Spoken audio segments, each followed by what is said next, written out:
everybody, to the Wednesday edition of the Daily Cheat Sheet. The dude is back.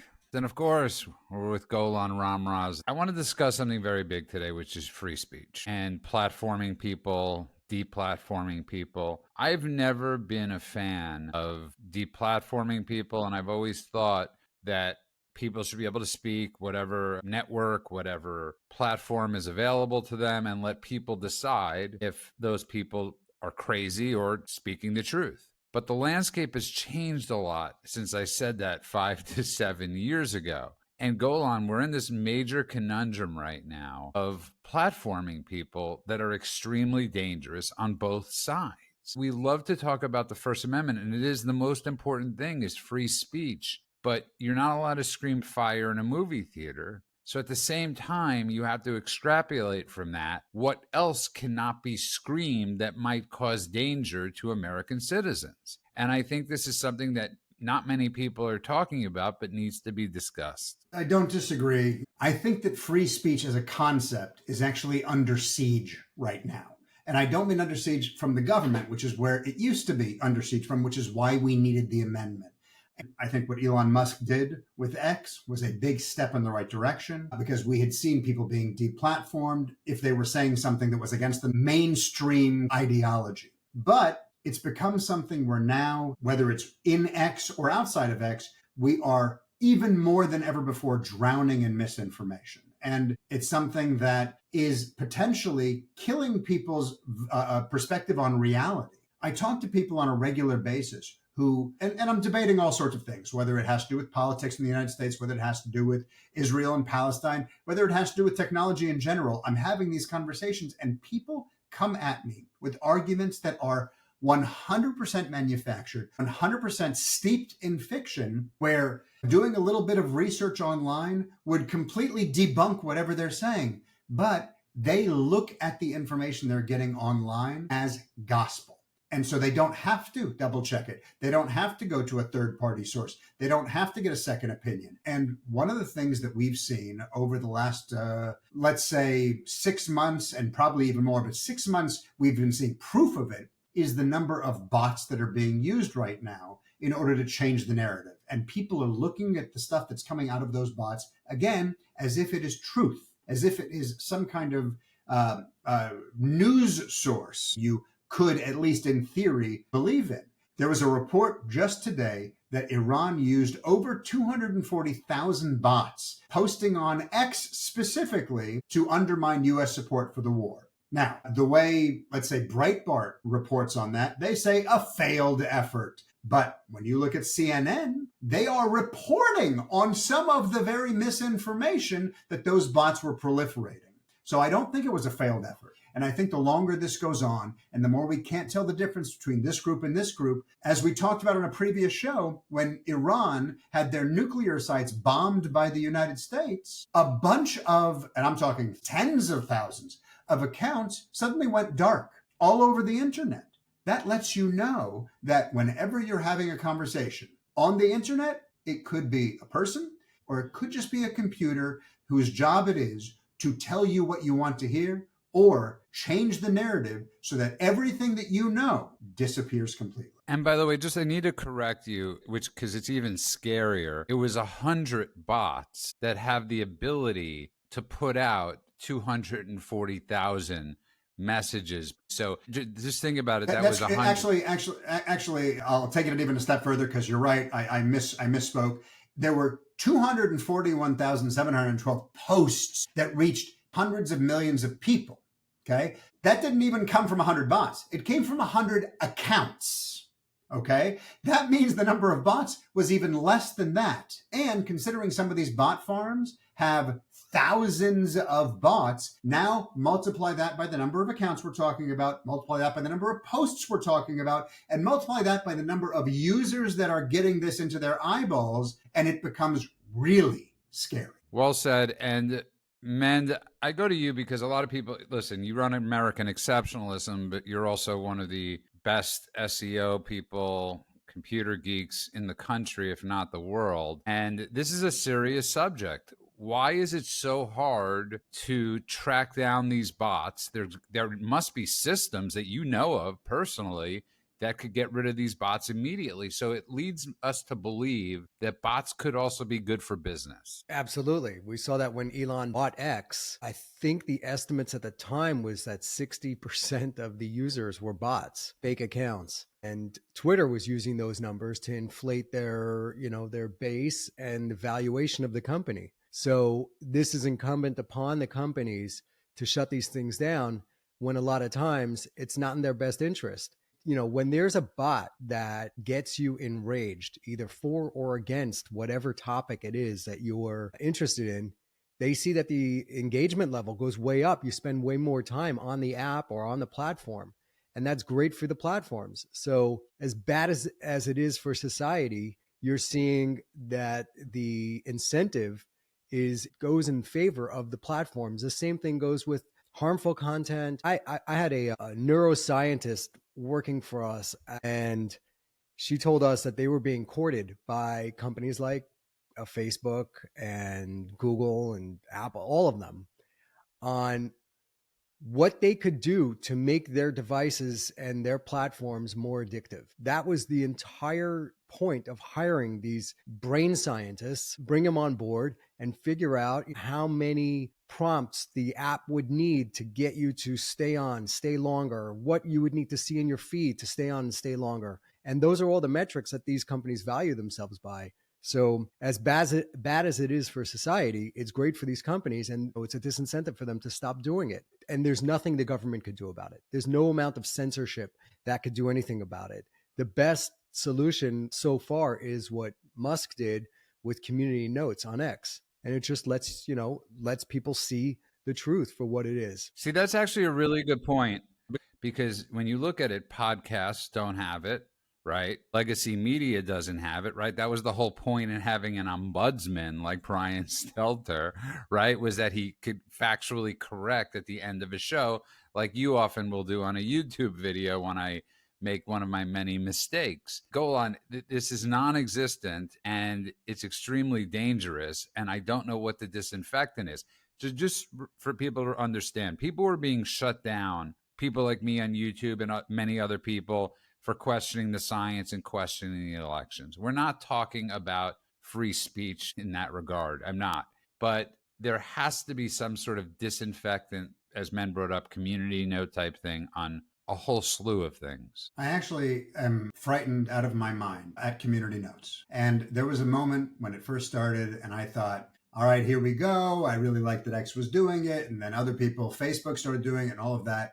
And then I noticed something, that like anything else, these tools that seem like they are benevolent and great in terms of like exposing the truth can be weaponized too. And I actually grabbed a handful of screenshots that prove my point. This is yesterday, someone put up a post about Ariel and Kfir Bibas, the Bibas babies who were murdered in captivity in November 2023 under Hamas, ripped apart by their bare hands. And the person who put up the post didn't mention that they were killed in captivity. And then so someone put, note suggests content to be shown within the post. Hamas kidnapped 30 children under the age of 18 on October 7, 2023, including Ariel 4 and Kfir Bibas 9 months, who were both murdered in November 2023 while in captivity. Is this note helpful, right? And a bunch of people, you click yes, you click somewhat, or you click no, then it asks you why. And so a bunch of people clicked yes, a bunch of people clicked no. And unfortunately, let's just use minorities as an example, whether it's minorities like the Jews or whether it's minorities like the Latinos, or whoever it might be. If there is something that someone is trying to push forward, and there is a giant group of people on the other side that don't want that truth to be known, well, Community Notes wins based on a popularity contest. And right underneath it, there is another note that also is a warring narrative. Note explaining why added context isn't needed. The Bibas twins were killed by Israeli bombs. IDF regularly kills children and uses them as human shields. Yes, somewhat, or no? I'm going to let you guess which one had more votes. Because all you need is a bunch of Islamists to come in and say, ooh, we want Israel to look bad. We want the Jews to look bad. And they're all going to click on yes. And that community note that's going to go up is not going to be the one you want. This can be weaponized like anything else. Right now, When you are looking at the internet, as Men pointed out, the public square now is mostly AI-driven noise. It's manufactured. Half the viral stuff that's out there is from fake accounts or auto replies or spammed narratives. These are not harmless trolls, and things like community notes can be weaponized by the very bots we are talking about. It's essentially military-grade psyops. And right now, I don't know how we fix this, because every bad actor we have on the world stage, from Iran to Russia to China to North Korea, have got these digital armies rewriting reality while we're doing our best to share memes or to say, no, actually, and we are losing. Man, your response, because I know this is something you do for a living. Is there anything that could be done? Of course, there's a lot of stuff that could be done. I mean, they could identify the bots. They could identify the pattern behavior of these fake accounts. They could even, most of these guys are too lazy to write this scripts to have the cursor move around. So it's always clicking on the exact same pixel. I mean, there's a ton of stuff that they could be doing. Community notes so far was the best version of it, but it's by no means perfect. We've seen that there's actually been a couple of different studies where they showed mass manipulation, either on Reddit or on X, where they used bots to sway people's opinions. And I think that's what a lot of this stuff does. A lot of the bots don't come up with original ideas. What they do is they have one bad actor create a post under a fake account, like Red Pill. There's a Red Pill Media, I think it's called. And it's a guy out of Pakistan. He was exposed, or it was like MAGA, whatever. You know, they create all these fake accounts. Then they put up a post like, I will not die for a war in Israel or something ridiculous. And then they have their armies of bots retweeting it. So it looks like this thing is getting a lot of traction. And that's where they're really relying on bots. Platforms could be doing something. You can see if they are, and of course, look, Men, you're the expert in this, but I've done enough research to know that they can see, but only if they really get into the granular level of it, that they maintain like continuous activity all hours of the day with no sleep, or they are generating content at superhuman speeds, or who knows what. This is something that they can identify, but it's not an auto-identify. Maybe in the future they'll be able to. Right now, it's still something where it is overrunning the internet. Well, the marketing companies are already doing it. So when they started blocking cookies in Europe, they came up with other ways of identifying a user just based on all of the parameters that they have set up in their preferences. You know, not just looking at your cookies, but you could look at browsing history and this other stuff, other apps that are installed on the phone, and like that are all unique identifiers from the model of the phone, make of the phone, the different apps and app configurations that you have set up is usually uniquely identified to you or super close to just a few users in the world. And they could see that those accounts are all coming out of, you know, same spoofed IP addresses and all that. There's a lot of ways for them to crack down on this. They're just not giving it enough effort. Well said, both of you. And Golan, to his point, and I really think this is an important story. It's a news story that's not being reported in the news, because companies like CNN or any digital company makes money off this. They need bots. We have no idea if these are their real numbers, and we never will. So that generates more income for these companies. So across the board, this is an extremely dangerous thing. It's also something, again, not being spoken about. So for the people listening, I hope we didn't bore you with our tutorial on this, but it's extremely important, I think, to talk about.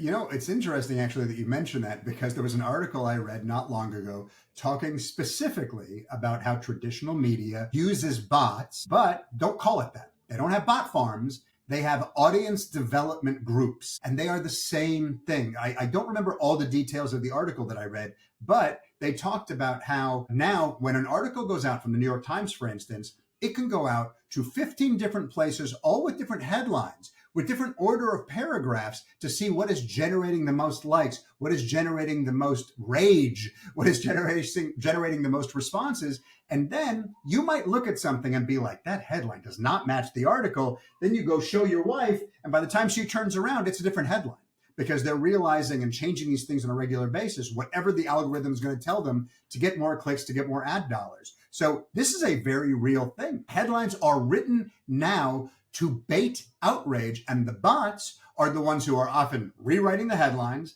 and circulating them in a way that makes it feel like they're going viral, but it's not. It's being driven. Even the feeling you get of a viral post is manufactured by a lot of these mainstream media companies. Final thought on this topic. I think we've hashed it out. There's a lot that can be done, but it's got to be done from a corporate level. The guys that run these platforms are the ones that can control it. And I do not think government censorship is the way to go. I'm glad that we got rid of the censorship regime that was instituted by the previous administration that is anti-American and violates our First Amendment right. And going down that slippery path is never a good idea. Even when it's the people that you disagree with, you do not silence them. You crush them with better information. And we're not a country that silences opposition. Unless it causes harm.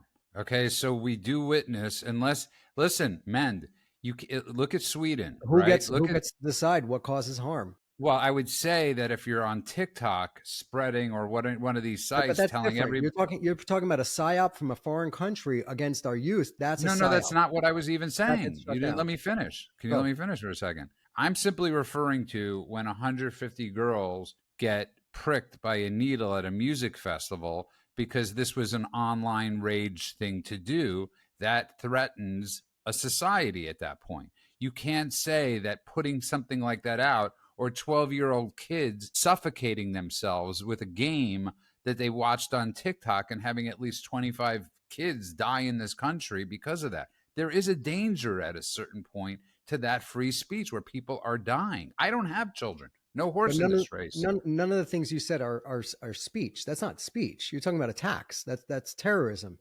Attacking people with a hypodermic needle is terrorism. These well, that's what I was referring to. I said that's what fire in a movie theater violence. Is. But okay, so the question becomes, what kind of speech is a weapon? And we're talking about not metaphorically, we're talking about literally. If you are spreading, let's just use as an example, you are spouting conspiracies and spreading lies that are leading to shootings or leading to people firebombing Jews or leading to swatting or leading to suicides or who knows what. Does that count? I'm asking you men, I'm not trying to win an argument. I have no opinion here. I want to know yours. What do you think? Does that cross a line? I'm talking specifically about, does it protect speech that is a weapon that causes violence or death or mayhem? No, so you bring up a good point, and whose job is it? Point. Yes, both of you make great points, and then the question is, whose job is it to adjudicate that speech or whatever it is you're talking about? So if it's a call to violence, or if you incite people to violence, you could be held criminally and civilly. So that there's already laws for that. We don't need government censorship for that. And individual platforms get to set their own rules. So they could say what's allowed and what's not allowed. Just like when you open up a business, we have the right to refuse a service to anybody, right?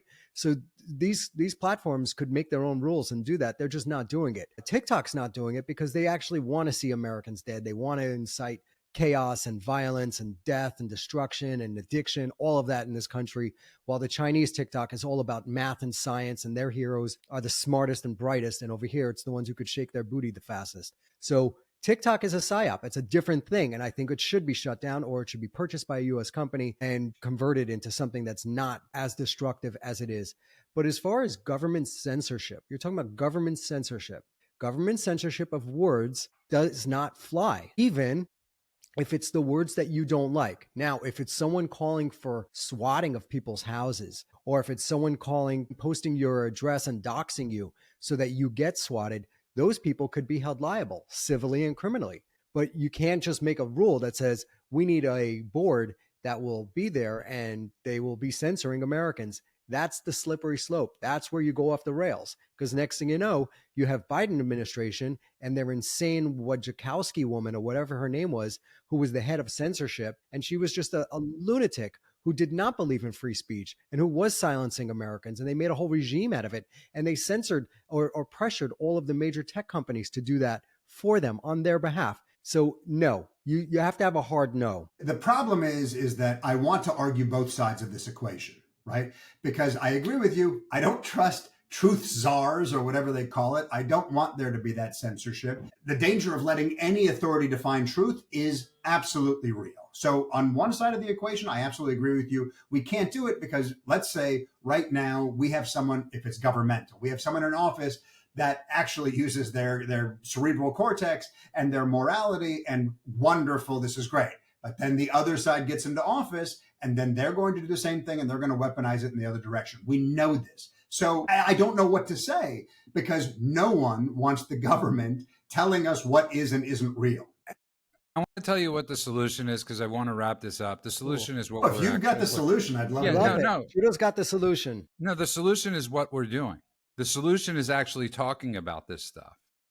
But that's the solution is opposite of silencing, right? It's the opposite of silencing. That's what Mend is saying. Mend is saying, don't silence it, expose it. Mend, that's my point. Is the solution to this is actually having healthy debate about this.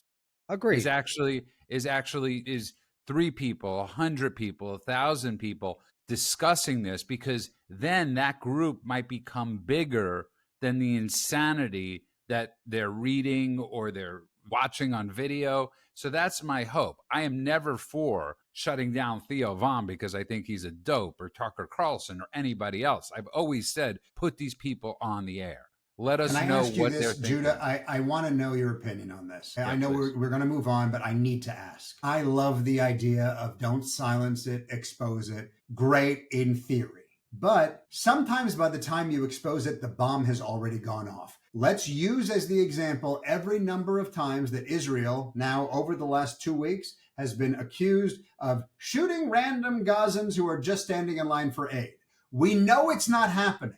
We know that every single day there's a new news story about it, and it is false every single time. And later they go, oopsie, and they expose it. So we didn't silence it, we exposed it after the fact. By the time you have your bot army, by the time you have 2 billion Muslims who want to hurt Israel or the Jews spreading it, or TikTok not silencing or not exposing the exposure, by the time all that happens, the bomb has already gone off. And the viral lie has reached 10 million people on TikTok in 1 hour. And my thoughtful rebuttal that exposes it hits 8,000 views 3 days later if I'm lucky and I went viral. Exposure is slow, outrage is fast. What do we do with this idea that you've got that solves everything? Listen, I'm not solving everything, but listen, I don't know how to answer this. I don't think there is an answer for this. We are in extremely dangerous times, but to your point, this isn't just about Jews. It's about people all across America and all across the world being affected by these fake news stories. So look, President Trump just beat CBS for that 60-minute interview with Kamala Harris being totally fake. So now, from now on, they're going to be releasing every transcript of every interview they have with a president, a presidential nominee.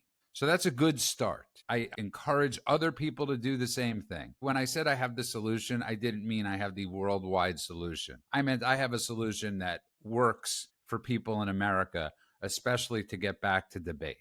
Okay? Let me lay it out this way. Is that emotionally, when I see someone with a giant microphone, a huge audience, making these ridiculous statements, saying things like there's a genocide in Gaza, which is blatantly false. The population is growing. So you see those things emotionally. I would love to say, silence that person, silence them. That's my emotional side. Intellectually, I understand that if you put that tool in place, soon there's going to be another party in control, and they're going to abuse it against you, against your values. So you can't create a weapon that will then be transferred to an adversary who might use it on you. You have to remain consistent. Just because it's your side that's, let's say, winning right now, that's your side that's possibly in control right now, doesn't mean that you put those things in place, because the next 4 years from now, someone might use it against you. So what is the answer? This is why I find myself arguing both sides of the equation. But I also know that lie, despite the fact that we expose it every day, that exposure is never going to reach the same number as the lie did. And it has already reached world leaders, billions of people. It is repeated on news networks, on the woke right, on the woke left, and in the halls of the United Nations, which is not a surprise, but they all get to say it over and over and over again, despite it being false. In the House of Representatives. Forget about the United Nations. In our own nation's capital, these lies are being spread. Listen, I don't think there's, like, when I said that I think there's a solution, I simply meant among human beings that could openly say we grapple with these ideas and these thoughts. Dialogue has to start again.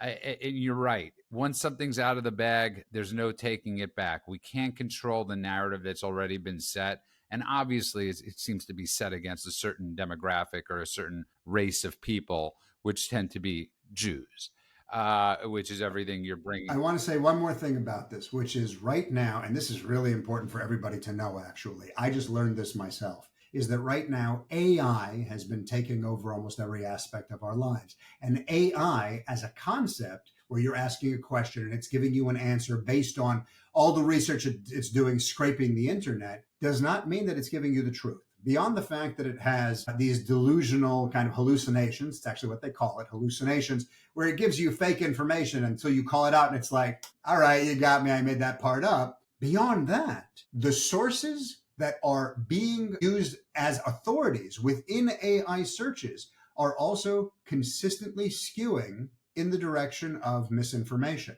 So interestingly, you look at, again, I'm just going to use the Israel-Gaza thing as an example because it happens to be a big story right now and one of the most searched things on AI. If you decide to go granular into, let's say, ChatGPT as an example, and ask what sources are you using and what are the ratings you're giving them? Al Jazeera, high rating. The Guardian, Jew-hating Guardian, high rating. Times of Israel, middle rating. Why? They tend to say stuff the Israeli government says. And Jerusalem Post, same thing. So you're watching certain publications get elevated as A-plus sources of information, while other ones that are actually more accurate and more realistic and actually doing the exposing that Ben was talking about get reduced. And therefore, the information you're getting even from AI is going to be skewed as if it's fact. This is everywhere. And I hate to say, with all the stuff we just said, I have no idea what the solution is yet. But again, the solution to me is having dialogue about this. That's the biggest thing that has been taken away from us, is that we could ask questions out loud. From the trans stuff to everything else, we've been beaten into submission saying you can't talk about these things out loud. And I bring this up because yesterday, as you know, we could all agree, I think our educational system has a lot of needs for improvement. You know, you could write a report card on it. Like, it'll look like mine as a child, unsatisfactory, has room for improvement. But most people don't know the difference between communism and socialism. And the reason I bring this up is because it's such an important thing, Golan. And listen, I love President Trump, but when he says New York is going communist, no, it's going socialist. And as I said, it's going socialist under the guise of jihadism. And we have to be able to separate these words out, because people don't realize there's a major difference between socialism and communism. And if we use the word communist too many times, it has no meaning anymore. Just like anything else, just like Hitler or anything else, it takes away from the meaning. So let's call this New York mayor what he is a jihad wannabe. 100% correct. And I don't really believe that Trump doesn't know the difference, by the way. I didn't say he doesn't. I didn't say he doesn't. I believe he uses the word because it evokes something. Exactly. And we're a little scared to evoke the word jihadi. Even him, that might go a step too far, but it's the correct word. But I'll even go a step further in terms, forget jihadi for a moment, let's just focus on socialist. I think socialist is something that little by little, again, through misinformation, through these bot posts and everything else, the exposure hasn't helped, unfortunately. I think socialism and socialists in general have become more accepted. You have Bernie Sanders. He's a socialist. You have AOC. She's a socialist. All these people belong to the Democratic Socialist of America, who advocate for murder of innocents, by the way. Look that up. I mention it on a regular basis because I still can't believe that everybody who's in that group didn't turn around and say, you know what? Never mind. We're not in that group anymore. They just stuck with it. And Mamdani is part of this group too. So when he says 100% communist lunatic, which is what Trump called Mamdani, he's saying that because it evokes something for his base. They know that it's like the Cold War. Russia's the bad guy. It's the democracy versus communism. But it is inaccurate because, of course, the guy is not a communist. He's not a Kremlin commissar. He's a democratic socialist, like you said. Actually, he's a jihadi in democratic socialist, sheep's clothing. At this point, all of the things he wants to do, from rent freezes to free buses to seizing the means of production, I can't believe that people aren't talking about this. He says this, I'm quoting him, I'm not making it up. I'm not extrapolating. He literally said, I want to seize the means of production. If you conflate that with totalitarianism or communism, that's a roundup speech tactic. It's not an actual policy critique. We need to get specific about why this guy is bad for New York and bad for the United States so everyone can see through the facade. Mend, yesterday or today, Mark Penn, former Clinton pollster, said this is the Democrats' 9/11 moment nationally. This guy, and good for him for calling it out, Mark Penn, good for him for saying it out loud, because people are terrified. Because when Bush said, always say the 6 stupidest words, Islam is a religion of peace, which we all know it's not a religion of peace. Good for Mark Penn for saying that statement. All right. So first off, for Trump using the word communism versus socialism versus jihadi, I think communism just rings way scarier to the average American. Nobody knows what socialism is. When kids ask, what is it? They say, oh, you get free healthcare. They go, great, sign me up. They have no idea. That's what I was talking about in terms of the propaganda. Absolutely agree. Yeah. So, I wouldn't blame Trump for using communism. Call him whatever he is. He's not an American first person who cares about anyone in this country. He's just out there eating with his bare hands and advocating for every other shithole country in the world. So besides, the people in his own districts, the people that actually voted him into office. So yeah, it is a 9/11 moment for them. But the problem with the Democrats is that they're always afraid of their flank. So Schumer, who's petrified of losing his coveted seat, will never call out AOC. He hasn't, he won't. He actually told the presidents of Harvard and Columbia to ignore the anti-Semitism crisis on their campuses, and he wrote it off as right-wing propaganda. How's that working out for you? How's that working out for your presidents? How's that working out for those universities? All of them. So the Democrats don't have a problem with these radical socialists. They have a problem that they are rudderless. They don't know how to direct the party. There is no leadership. They're just all following each other and trying to follow the latest trend. So if it's bowing down with some African scarf in the thing for George Floyd, who was a degenerate. I mean, he did not deserve to die, but that guy was a degenerate and he should not be held up as an example or a role model for anyone. That guy was a disgusting crackhead who didn't deserve to die. Let me say that. So the Democratic Party has really lost everything. They've lost their way. They are not about the working people. They are about the billionaires. They are not about peace. They are pro-war. They're warmongers, especially in Ukraine. So Democratic Party is in big trouble. And it's not just from these jihadis. The jihadis are the ones, and the lunatics, the AOCs, they're just filling the vacuum by a lack of leadership. Listen, when I refer to jihadism, I'm obviously referring to Islam, Golan. Again, I'm not blaming Trump for saying communist. I get it. It elicits a response. But let's be honest about what this person stands for. Let's be honest about where he comes from. Let's be honest about what's going on these college campuses, who they're sympathizing with.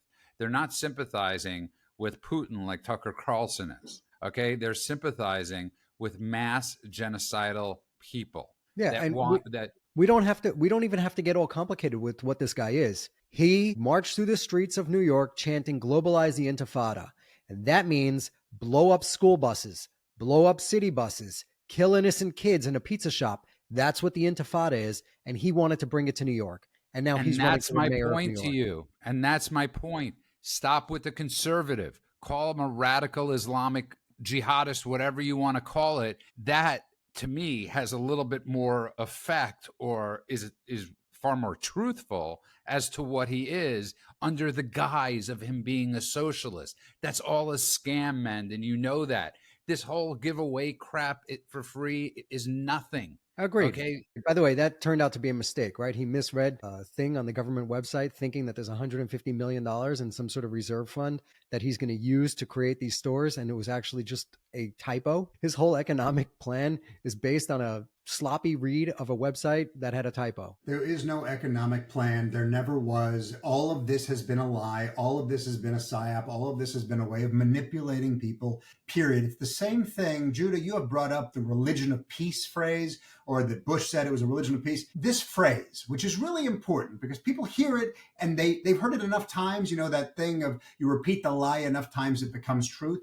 The phrase religion of peace wasn't born out of something that was earned or some kind of scholarship. It was born out of damage control after 9/11. People don't realize that because now it's been long enough that they assume it's always existed. But this particular phrase came not from theological analysis or anything else. One person said Islam is connected to the word salam, and salam in Arabic means peace, and this is our way of letting everybody know not to attack Muslims after 9/11. Because after 9/11 happened, which was committed by 19 Islamic extremists, right? The jihadis that we are talking about, Americans were angry, sure. They were grieving, sure. And they were looking for something to do. And Bush, as a way of calming things down and avoiding domestic backlash or whatever his reasoning was, rushed to say Islam is a religion of peace and let's protect all of our Muslim citizens.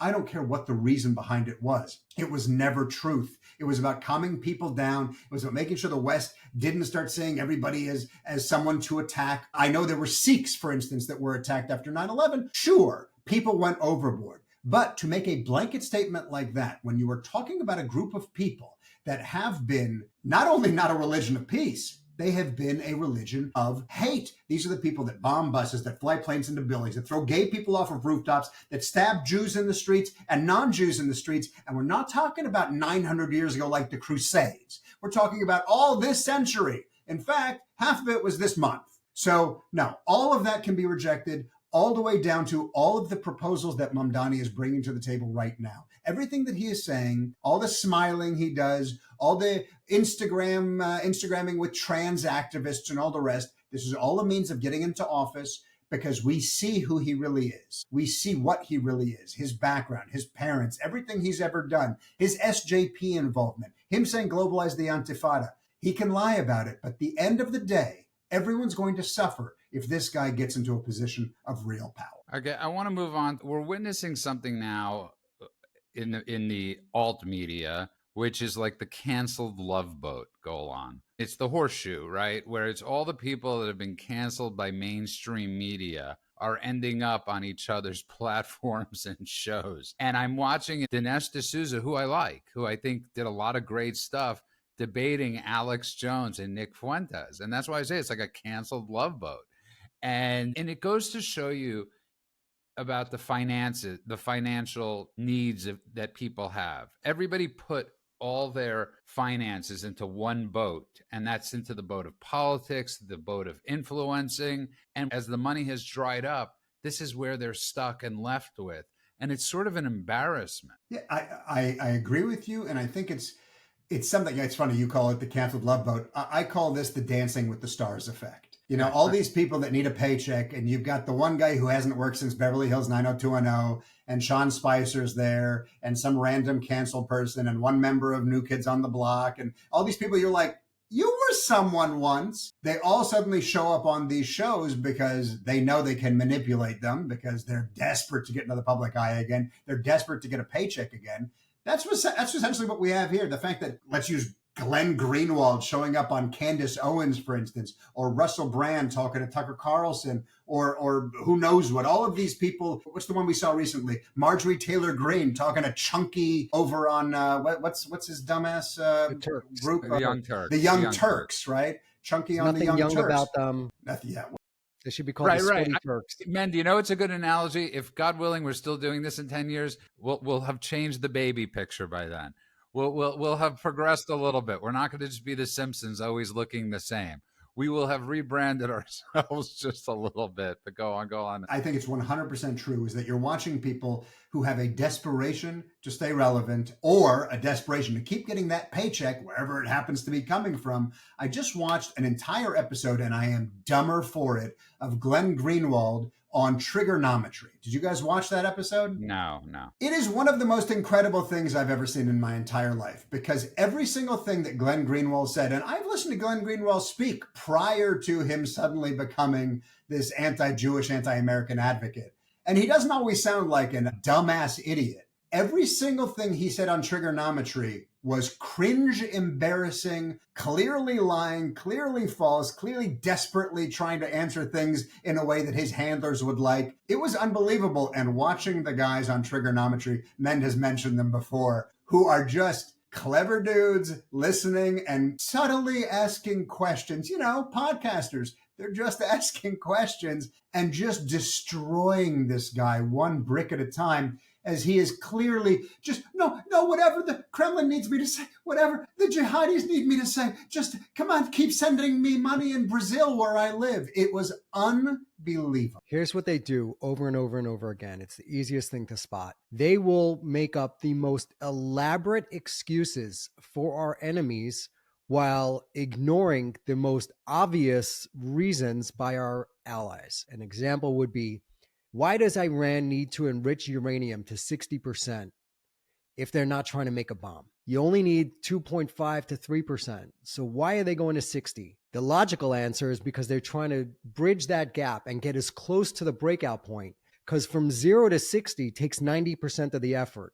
From 60 to 90 takes it's less than 10%. It's a really small percentage. And at the same time, you need a delivery vehicle. So while they're doing this work over here on their bomb, enriching, prepping, they're not building the bomb yet, but they're prepping. They're making all the components and they're getting all the factory units in place and all the machines. They're also building the delivery vehicles. So they were working on their missile program, which the JCPOA had no control over. It allowed them to continue doing that work so they could build the delivery vehicle, but not actually build the bomb.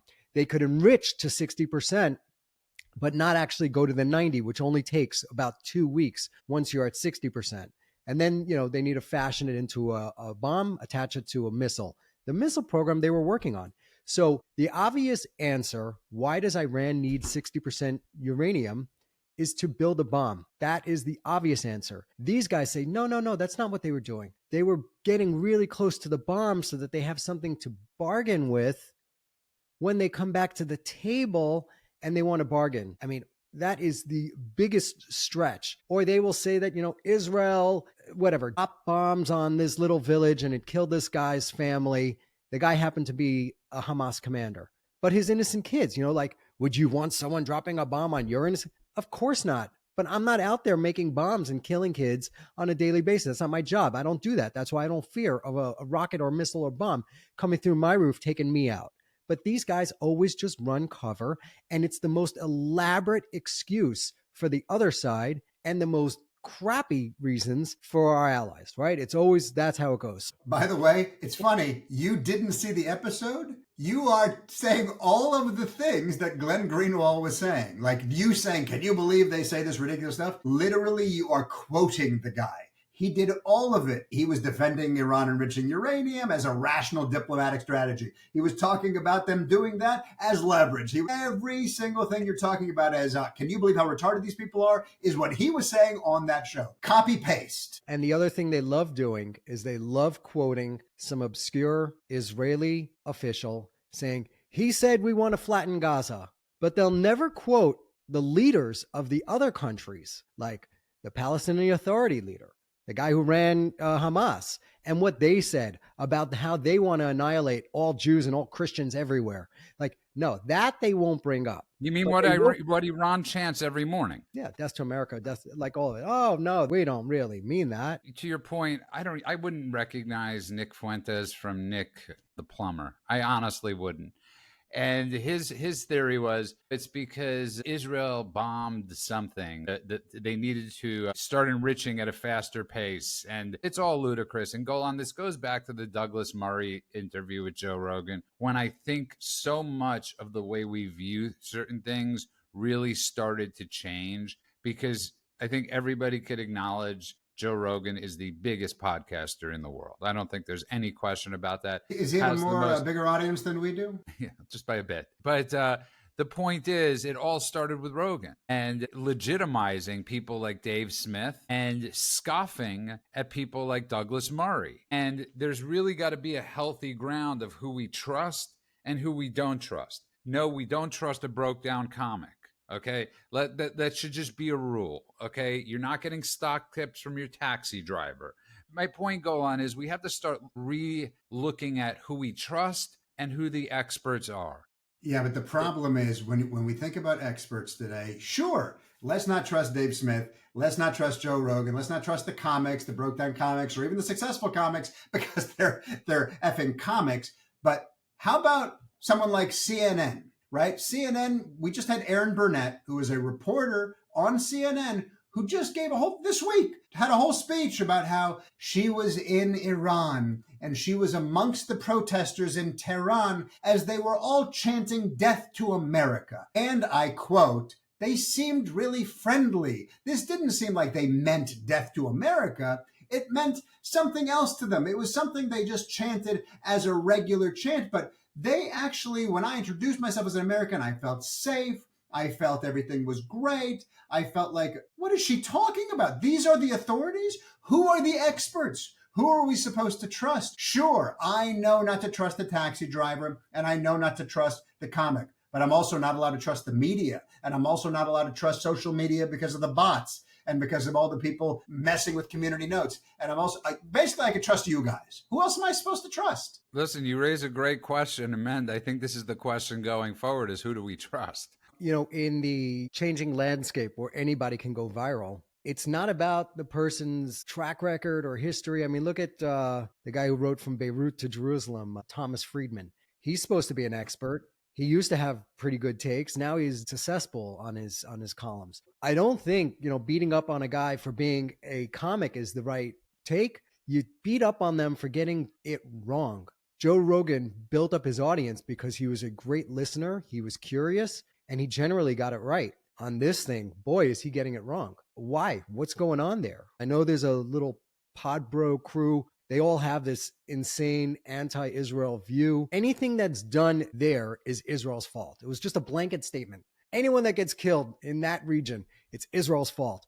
So I think what we do is we should just be discounting these people once they start talking nonsense. I've cut back on listening to Rogan because I don't need to listen to a podcast where he has a demented person like Dave Smith on that are just making up bullshit and it's pure propaganda. And Rogan, for some reason, is not getting in the middle and squashing that. He should. I'm going to tell you what it is, Golan, and this one is actually 100% correct. Insecurity. It all comes down to insecurity. Nobody wants to be the person that's the buzzkill at the party that raises their hand and says, is there another side to this? Because they don't want to be shunned. No matter how big they are, there's always somebody bigger. And people are terrified to be the buzzkill Golan. It's plain and simple. Listen, I was at a party years ago, and people were talking about God, and somebody said, hey, Judah, do you believe in God? And I said, yeah, I believe in God. And it was at this Hollywood type thing, and everybody looked at me like, how could you believe in God, Judah? You're a smart guy. And I destroyed the narrative for the next 40 minutes. They were in shock that I'm a believer. And I don't think people want to go against the grain, no matter how big you are. And I think sometimes the bigger you get, the more insecure you become. Yeah, and look, I think that there's something else that we have to consider when it comes to let's use Rogan as the example, okay? Because Mend was talking about Rogan. Rogan has always been a comedian. He's never been a sage. He's never been a scholar. Part of his charm was that he's curious, and I think that was probably his greatest strength. He listened and he asked questions that were open-ended, and he allowed the other people to fill in the space. He was giving a platform to people that sometimes you wanted to hear from and sometimes you didn't want to hear from. But that made him useful, way more useful than the legacy media, because then you were able to let people speak and let their ideas be challenged. But because he is a comedian, not dumb, but also not as deep as we think he is, it means he's often out of his depth. So when he has people on that make sense and he's asking those questions and those answers are amplified and you're like, oh, I've learned something. Or he has someone on that's clearly a cuckoo bird and he asks questions and people talk themselves into corners and trap themselves. You're like, whoa, they couldn't hold up that narrative. The problem gets to be when you have people, especially in this jihadi world that we live in now, who are trained to lie. All the taqiyya, if you know that phrase, that's the Islamists are allowed to lie to anybody in order to further the cause of Islamism. So if you have people on whose whole world is designed for this, and he asks questions, and they're not going to talk themselves into corners because they are designed like they were in a lab to get the lies across, well, then now he's asking those questions, and the ignorance, or at least the curiosity, stops being charming because now it's all just coming in and it's all just being flowed over a microphone and you don't get to watch people get trapped. So every once in a while, someone breaks through. You get a Brett Weinstein or a Gad Saad or something like that. But if you ask someone like Dave Smith, whose whole purpose is to be good at lying about how bad the Jews are and how bad America is, and they ask, well, all right, what is Zionism really? And that guy gets to just talk until the cows come home, and the questions just let him continue to lie. You have to remember, this is the host of Fear Factor being curious, and you never should have given him all the authority. You should have just let him be a conduit for information, and now he's a conduit for misinformation. It's dangerous. Brilliantly put, Golan Ramraz. Brilliant. As we're wrapping up, listen, this is one of those slow news days. It really is. As we're waiting for the big, beautiful bill to see what happens with it, I didn't feel the necessity to talk about the Diddy trial.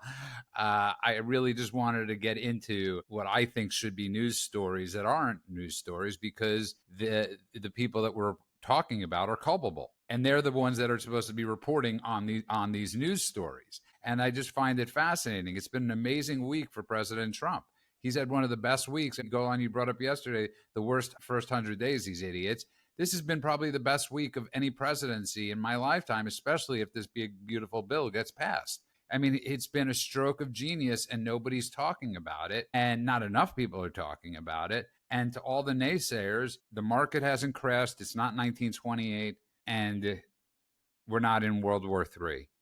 And there's plenty of news stories we're not talking about, like the U.S. trade deal with Vietnam, like what's going on with North Korea and Russia right now. Like there's plenty of stuff you can find elsewhere. Go to your mainstream sources and look that stuff up. I like that we're talking about the stuff that no one else is talking about. And even when we do talk about stuff that other people are talking about, we're looking at it from a different angle. And I think that that's really important. And some of it is informing our audience, and some of it is for our audience, like what we were just talking about, to see certain things coming from an askew perspective that you may not get elsewhere. So I'm glad that we do it this way. I think one last point on the Rogan thing and influencers and where we get our news from. So what's becoming apparent to me is that you need to get your stuff from a variety of sources. So if I wanted to learn about supplements, working out, or if I wanted to listen to a guy like Gad Saad or Peter Attia or any of those things, sure, Rogan's a great resource. But if I wanted to learn about conflict in the Middle East, Rogan's not my guy. And that's just the way it is. You know, I wish he would get it right on everything. He gets it right on a lot. And he provides a valuable service by disseminating information from voices that we wouldn't ordinarily hear. The point being is that you could rely on the guy for some stuff, but not everything. He's not a Swiss Army knife. He doesn't do it all. I go to other sources when I want to find out. There's a guy named Ask Haviv. He has a podcast, which is great if I want to know about the Israeli stuff. Haviv Rettig-Gur, brilliant. Rettig-Gur. Absolutely agree. Fantastic. There's the Foundation for the Defense of Democracies. I'm actually listening to that. He's on Lex Friedman's podcast debating some a libertarian. And for some reason, all the libertarians are anti-Israel. I have no idea how that came about. But these guys are just apologists. Rand Paul is like the grandfather in a sense. They'll never say it, but Rand Paul is the grandfather of libertarianism in a sense, modern day libertarianism. And Rand Paul was always extremely anti-Israel. It got Ben Stein in a lot of trouble when he called him an anti-Semite. Ben called it as he saw it. Ben does not use that word willy-nilly. I agree with Ben on that one. I think if you use it too much, it loses its meaning. It should be reserved. I like calling the people that are vehemently anti-Israel, I call them anti-Israelites. I think that one sounds great. It harkens back to the Bible. You're hating, like, all of it. I love that one. I got to say one thing. Rogan used to be curious with experts. That was his whole thing, is he would bring on someone and you would go, this guy's the most published whatever, but he's being blocked from saying stuff. They used to be experts. And when he asked questions, it was to get information. Now he lets any moron, any comedian, any schmuck, any putz bucket disseminate the information you're talking about. And ultimately, that's where the problem came in, because it used to be, I'll interview Dave Smith, he's a comedian, and we'll talk about whatever BS we want to talk about. And then there might be a comment here or there. What do you think of this, idiot comedian? And he'd be like, some dumb shit. And you'd go, cool, that was a funny moment. And then you go back to talking about other stuff. Now, the entire 3 hours is Dave Smith ranting about the Middle East as if he's an expert. And then at the end, he gets to say, and I'm not an expert, so you can't fact check me. That's the problem. Rogan didn't used to do this. This is a bastardization of where Rogan started and what made him great. And on that note, I am sure later in the day, there'll be some explosion somewhere. There'll be some major news event that happens. Republicans might actually get together and vote on this big, beautiful bill and not make it such a pain in the ass like they always have to. The White House actually put out a quick thing on what the big, beautiful bill is. Have you seen it? Yes. Why don't That you tell list? people? Yes. Here we go. Largest tax cut for the middle class in history. Biggest paycheck, so $10,000 more in annual take-home pay for families. No tax on tips, no tax on overtime, no tax on Social Security, no tax on Made in America auto loans. That's a huge one. Protects 2 million families from punitive double taxation. Prominent increase to the child tax credit, which will affect 40 million families. A vote against the bill is a vote for the largest tax increase in history. It deports at least 1 million illegal aliens a year. Largest investment in border security in a generation, $150 billion to secure the border. And a list of other stuff. I don't think we need to go through all of it. How do you not go with that? I get it. Elon's pissed about this, but there's so much good in this bill. Both of you have been awesome today. And you know what? I think everything we talked about today is newsworthy, was newsworthy, and will be newsworthy in the future. These are questions we have to ask. These are conversations parents have to have with their kids. And these are conversations adults need to have with each other. Adults need to start being adults again and stop being little children. And that's really what's happened to our societies. There's no more conversation. Conversation is dead. Healthy debate, dead. And I like that we have that here. On that note, I want to thank everybody for downloading the podcast on Apple, Spotify, everywhere. So go follow us on Substack, Daily Cheat Sheet. Also on YouTube, Daily Cheat Sheet. Instagram, where I know we're having a clip coming up soon, Daily Cheat Sheet. And of course on X, TD Cheat Sheet. On that note, good morning, afternoon, and night world, wherever you are. God bless you all.